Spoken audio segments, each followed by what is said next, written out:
I remember staying at my grandparents' house in the summer when I was small.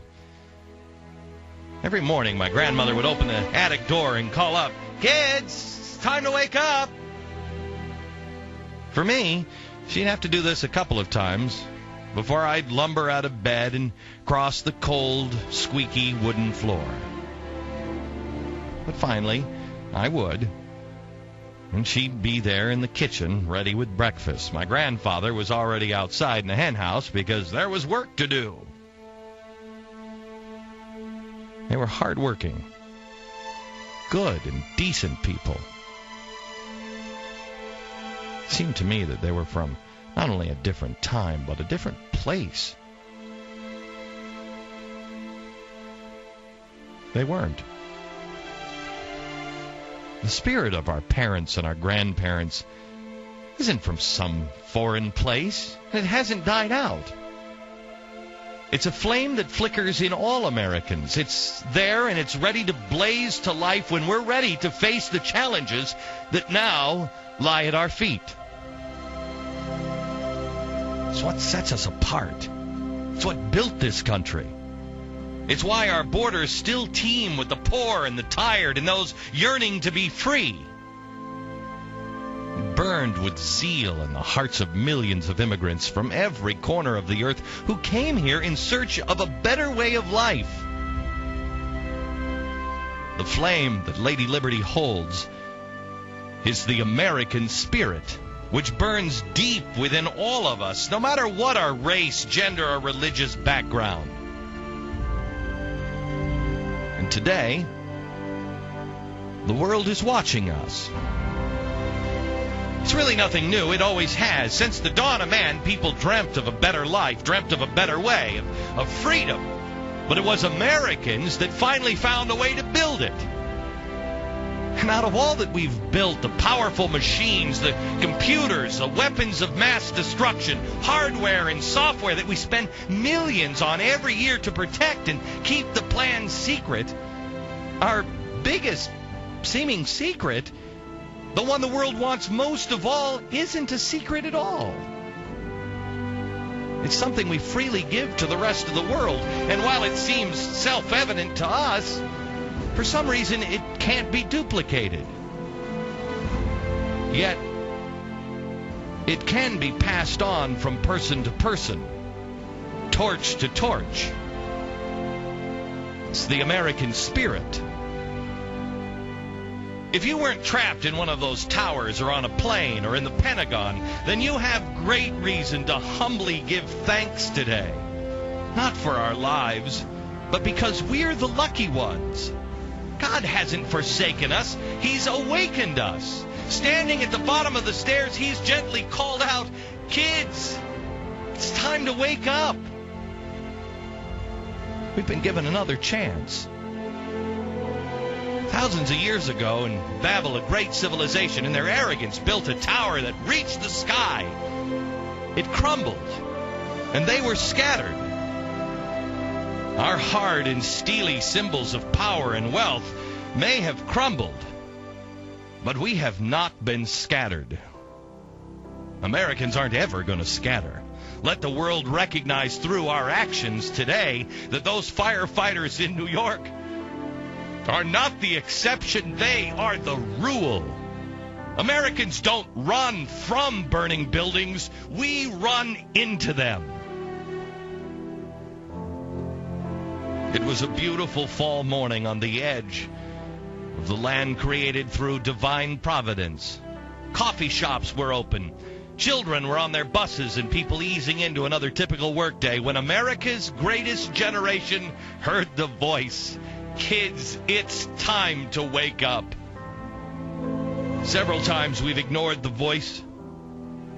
We've drifted back into twilight sleep, muttering, I know, in a minute. But finally we are awake and out of bed, for there is much work to do. The task before us is much more daunting than what our grandparents and parents faced, but we are stronger, a more prepared nation. The torch has been passed. We are the greatest American generation. The American spirit is alive and well. Our flame has not burned out. It had just been dimmed while we were asleep.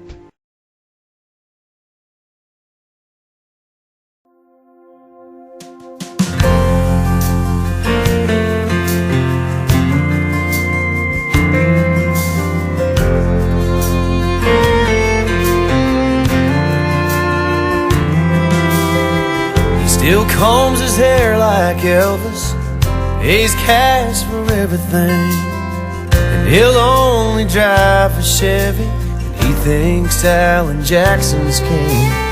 He knows everyone by name at the local hardware store. They don't make them like that anymore.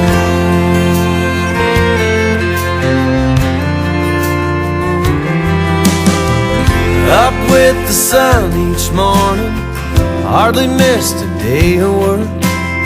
Summer 1957, he helped build that Lutheran church. Believes a man should work all week, but save Sunday for the Lord. They don't make them like that anymore. Standing shoulder to shoulder with him now, I still feel small, and I'm still looking up to him like he's 10 feet tall.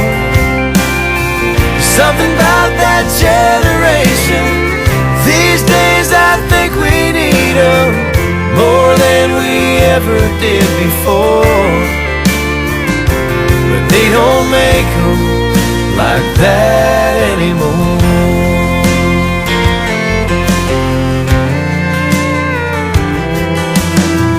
He married his sweet Marilyn, June 1955. He goes on and on about her casseroles, her clear blue eyes. He still helps her with her coat, still opens her car door. They don't make them like that anymore.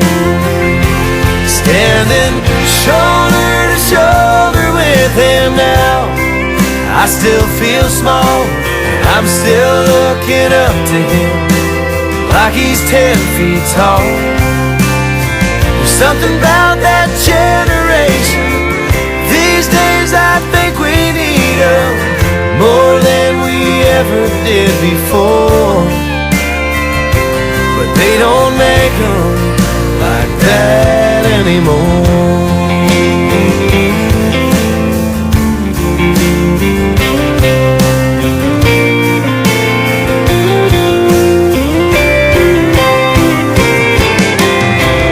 Something about that generation.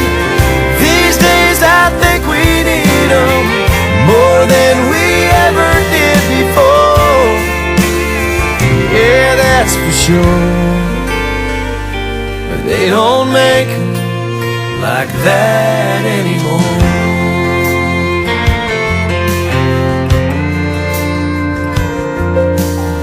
He still combs his hair like Elvis, pays cash for everything,